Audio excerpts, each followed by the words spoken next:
energizar el circuito de estos elementos, ¿verdad? Y con esto poder avanzar. Básicamente lo que se tiene en este punto es que con la bobina y el imán se puede evidenciar de esta forma, ¿verdad? Ya sea poniendo el imán a través de las circunferencias o teniendo una forma fija, pero que esté variando la parte del rotor, ¿verdad? Entonces, esos estudios son los que evidenciaban el trabajo de Faraday. Y ya lo que en sí el trabajo de Maxwell, Lorentz y Heaviside es ya plantear las ecuaciones que se tiene o que se conocen, perdón, como ecuaciones de Maxwell, mismas que están descritas en la parte izquierda superior, ¿verdad? Entonces, a través de estos elementos que no necesariamente son el mismo de ecuaciones que el trabajo de Maxwell había planteado inicialmente, creo que eran 22, pero con trabajos posteriores y fue que se logró reducir toda la visión a estos valores específicos, ¿verdad? Entonces, estas ecuaciones lo que nos representa es que, por ejemplo, si tenemos una corriente eléctrica, esta corriente puede generar un campo eléctrico. Vamos a ver un poco más adelante que cuando hay presencia de cargas, estas cargas inducen un campo eléctrico, ¿verdad? Pero es posible tener un campo eléctrico sin la presencia de estas cargas, ¿verdad? Entonces, por medio de esta ecuación número 3, que se puede apreciar este fenómeno, ¿verdad?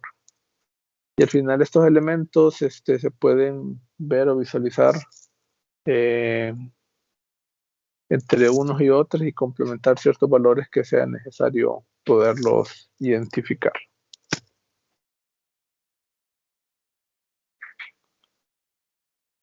Entonces, es importante resaltar de que Faraday también trabajó con parte de la luz y él estuvo especulando con parte de la naturaleza propia que posee la luz. Y la hipótesis de Maxwell se hizo en 1865, ¿verdad? Y a través de eso es que se pudo incorporar la óptica a los estudios que tenía de electromagnetismo Maxwell. Y posteriormente Hertz hizo eh, una evidencia experimental de todos estos asuntos, ¿verdad? En 1888. Y muchas veces ocurre tal como se ve así que la teoría estaba puesta, pero no se sabe si lo que dice o no la teoría es cierta, entonces hace que Hertz es que ya se pudo verificar que era de esta manera, ¿verdad? De la óptica se extraen ciertos beneficios, pero quizás el fundamental y que también vamos a ver en la clase es la que tiene que ver con la ley de Snell. Es decir, qué es lo que pasa cuando un haz de luz o de señal de este tipo está pasando de un medio a otro y ver qué tipo de parámetros se modifican o cambian debido a al cambio de medio. Entonces, en función de estos valores es que se determinan esos otros valores a definir. Entonces, previo a todo esto, hubieron ciertos trabajos que tenían que ver con ciertos hitos relacionados con el electromagnetismo y que, por ejemplo, miramos en 1021, no es directamente con electromagnetismo, o se podría creer, pero sí tiene que ver con óptica y tiene que ver con el trabajo del diagrama, que es lo que ocurre con los objetos, ¿verdad? Es decir, las situaciones como estos se van variando. Y en ese tiempo la luz se analizaba tal cual, ¿verdad? No se identificaba que era un tipo de señal similar a los del electromagnetismo, ¿verdad? Posteriormente, Newton miró la forma que tiene la óptica, tratando de describir de forma más precisa la naturaleza corpuscular que tiene la propia luz.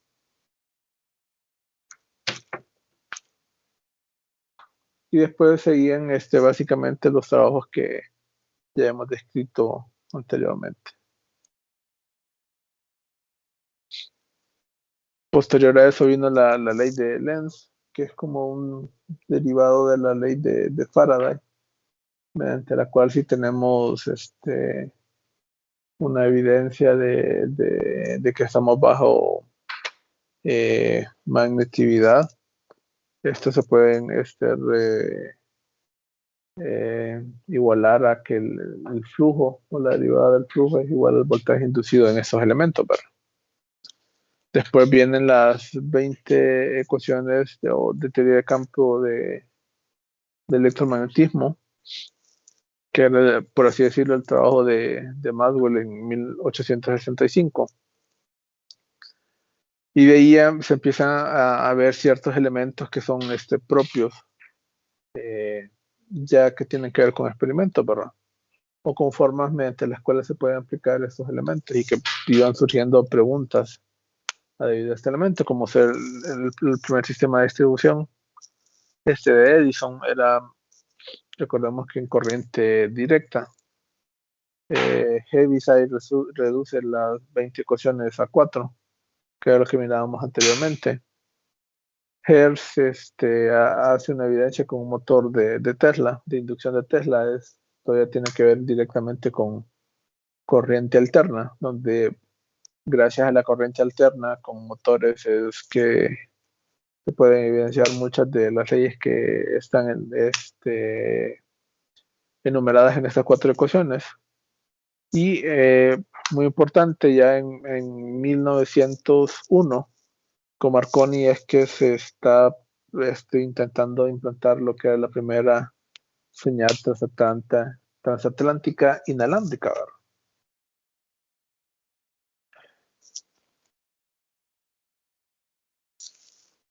Pero un elemento de mucha importancia que tiene que ver con el estudio del electromagnetismo es lo que tiene que ver con la luz, ¿verdad?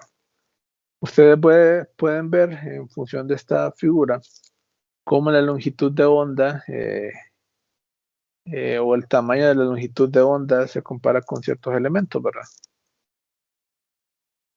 Pero es muy importante poder ver de que en sí nosotros tenemos un rango de visión reducido, ¿verdad? Si intentásemos describir la visión con alguna función de objetos o similar, podríamos decir que nuestros ojos son una especie de espectrógrafo de una longitud de onda limitada, ¿verdad? Porque estos pueden ver aproximadamente entre 380 hasta unos 720 quizás nanómetros. Y todas estas señales que tienen esta longitud de onda es lo que nosotros apreciamos como colores, ¿verdad? Y dependiendo de si el color que podamos apreciar, entonces es como se puede ver cada uno de estos elementos. Entonces, aquí se puede ver de una forma más simplificada, en lo cual, por ejemplo, cuando la longitud de onda anda cercana a los 380, aparece alrededor de morado, posteriormente va en azul, verde, amarillo, naranja y rojo, ¿verdad? Que es cuando ya la longitud de onda va aumentando de número, ¿verdad? Pero si recordamos, un elemento eh, muy importante es la frecuencia. Y si estamos hablando de una velocidad de transporte de una onda o de propagación de una onda que es constante, entonces a medida que la longitud de onda se disminuye, entonces la frecuencia va aumentando, ¿verdad? Entonces los tipos de colores que son rojos poseen un valor de longitud de onda elevado o mayor o grande, pero entonces quiere decir que su frecuencia es menor, ¿verdad? Y de igual forma, si nos vamos al otro extremo, eh, las longitudes de ondas que andan alrededor del morado son reducidas, entonces quiere decir que tienen una mayor frecuencia para poderse aprovechar, ¿verdad? Entonces, en este diagrama que vamos viendo cómo se va reduciendo o cómo está compuesto, perdón, esto a través de la frecuencia. En la parte de abajo miramos que a medida que se va moviendo hacia la izquierda, la frecuencia va aumentando, ¿verdad? Pero en la parte de arriba que se va definiendo estos valores, miramos que está definido en longitud de onda, entonces vemos que de esta forma, a medida que va aumentando la longitud de onda, entonces eso va ocurriendo de izquierda a derecha, ¿verdad? Entonces es muy importante tener presente este tipo de relación que existe con la longitud de onda y saber entender que estos dos elementos se comportan siempre de esta forma, ¿verdad? Regresando a la luz visible, ese pequeño pedazo o tracto que podemos apreciar o que nuestros ojos pueden percibir como luz. Eh, Hay ciertos animales que, por ejemplo, que tienen un valor algo superior. Por ejemplo, los gatos creo que pueden ver pero su rango de visión es un poco mayor. Pero la pregunta aquí es ver qué es lo que tenemos alrededor, ¿verdad? Entonces, por ejemplo, las señales en AM o de televisión o FM o cuando se emiten ondas para radares y aún los rayos infrarrojos están dentro de ese límite hacia la derecha, que la longitud de onda en esto va aumentando, pero la frecuencia es menor. Y hacia el otro lado tenemos la radiación ultravioleta. Tenemos rayos X y tenemos rayos gamma, ¿verdad? Que en esto la longitud de onda es muy cercana a cero, pero su frecuencia va en aumento, ¿verdad? Entonces, por ejemplo, si analizamos de estos elementos cuáles se utilizan para matar células cancerígenas, nos damos cuenta que son las señales que están ubicadas hacia la izquierda, ¿verdad? Entonces, algo que ocurre es que la frecuencia que poseen las ondas es proporcional a la energía que éstas contienen, ¿verdad?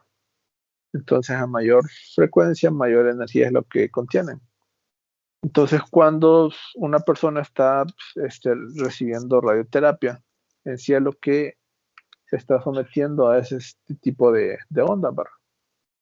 Entonces, la intención con la radioterapia es poder eliminar este tipo de fenómenos que se pueden ver en este sitio, ¿verdad?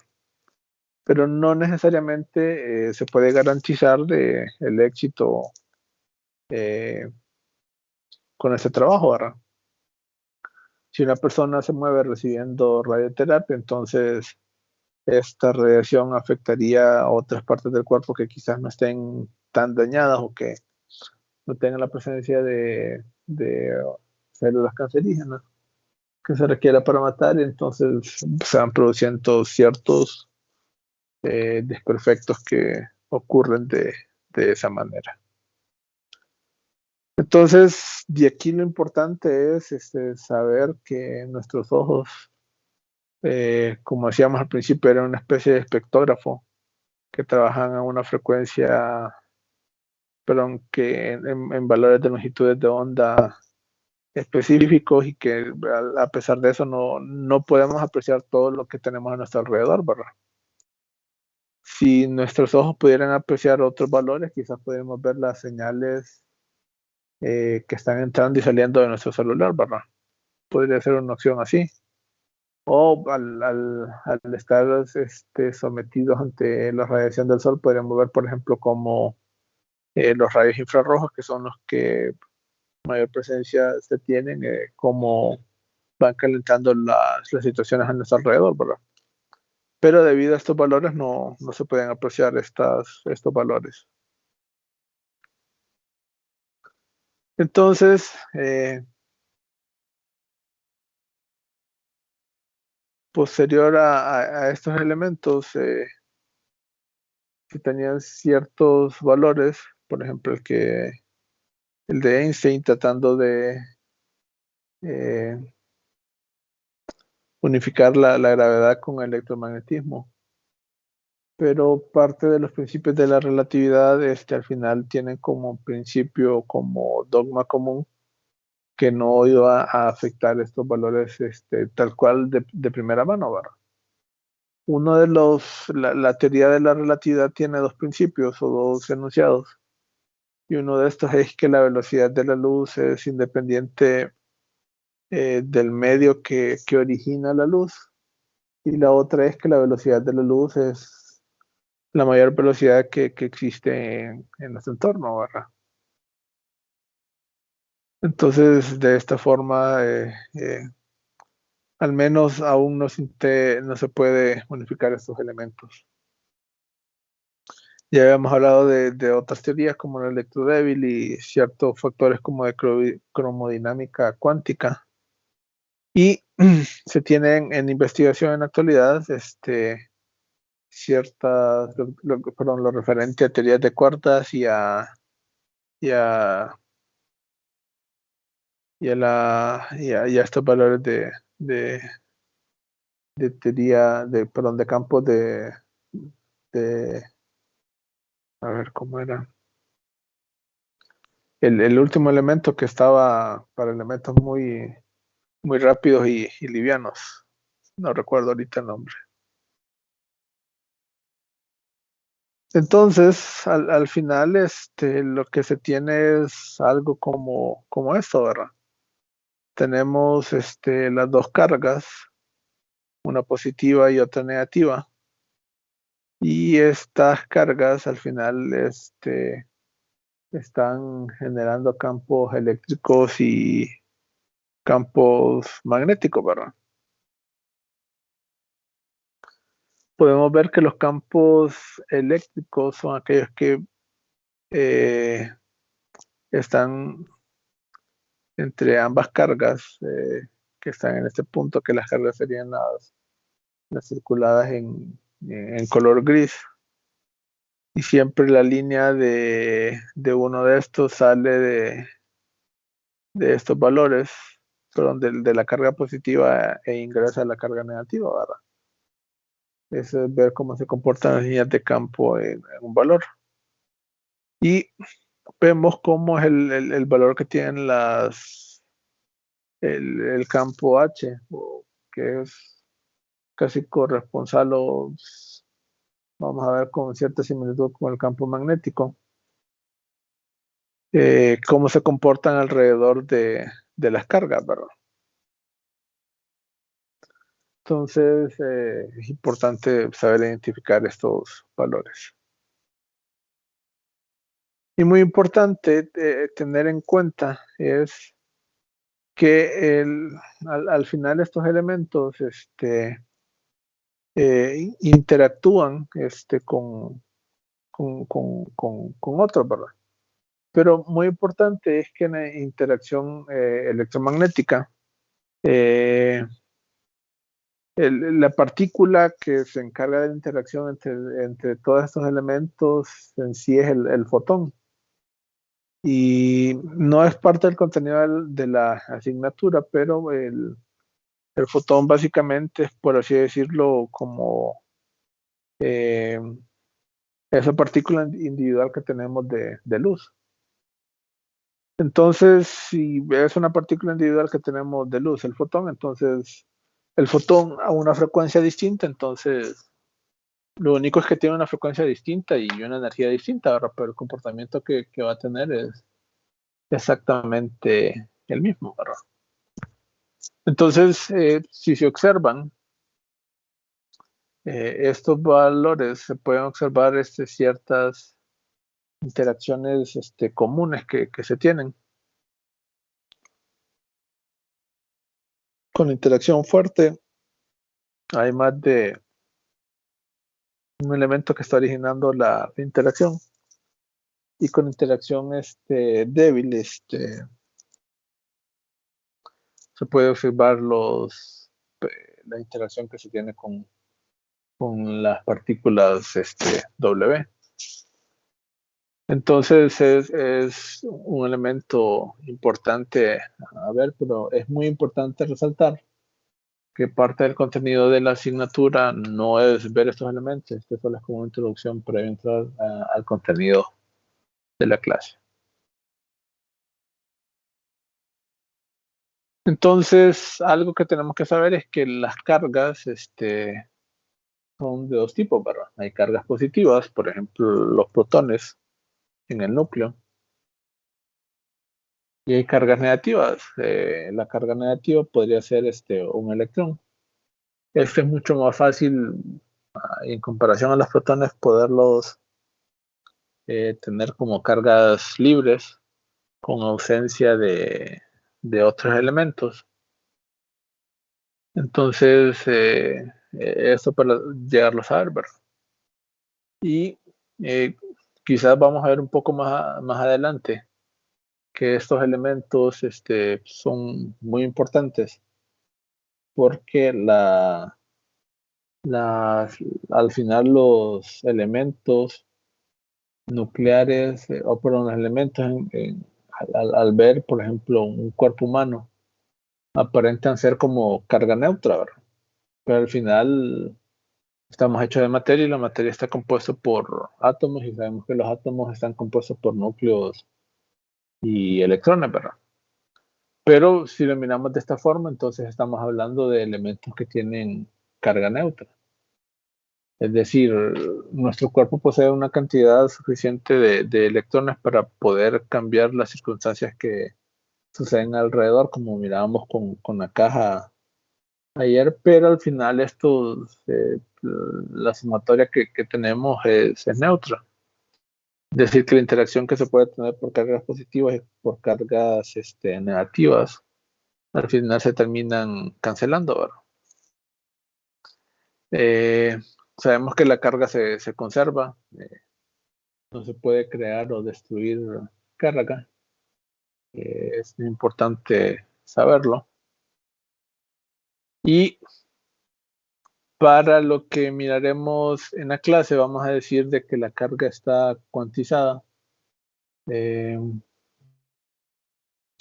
estudiar ciertas partículas nos damos cuenta, por ejemplo, de los quarks.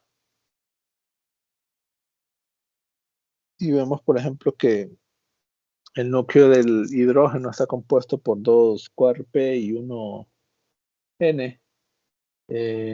Y esto representa 1.33 carga positiva y menos 0.33 carga negativa, quedando una carga de 1 entero, ¿verdad? Pero básicamente aquí no mirábamos a nivel de cuadro, o sea, no estamos viendo o no tratamos de explicar qué es lo que ocurre al interno de los núcleos, sino que ver qué es lo que ocurre posterior a estos.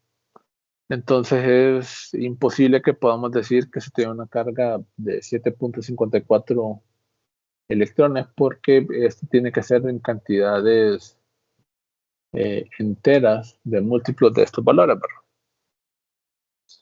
Si analizamos cuánto es la carga de un electrón, recuerdo bien que anda como por 1.6 por 10 a la menos 19, creo. No recuerdo ver si el exponencial está correcto, ¿verdad? Pero si nos podemos a pensar en esta cantidad, a la menos 19 es una cantidad bastante diminuta, ¿verdad? Y si por ejemplo nos podemos a pensar cuánto es un ampere. Un ampere es un coulomb por segundo circulando por una parte específica, ¿verdad? Pero si nos podemos a pensar cuántos electrones hay en un coulomb, la cantidad es alrededor de 6.23 por 10 a la 18, creo. Entonces, la carga que representa un electrón para elementos que vemos en condiciones reales es prácticamente distinta, ¿verdad? La corriente que genera un electrón es básicamente indetectable para un medidor de corriente común. Entonces no tiene que ser algo que nos esté llamando mucho la atención. No sé si hay dudas o consultas hasta acá.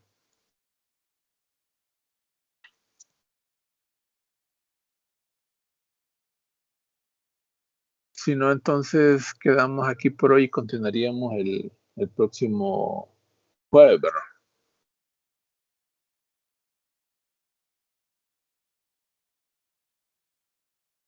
Entonces, que tengan un buen feriado mañana y que puedan disfrutarlo.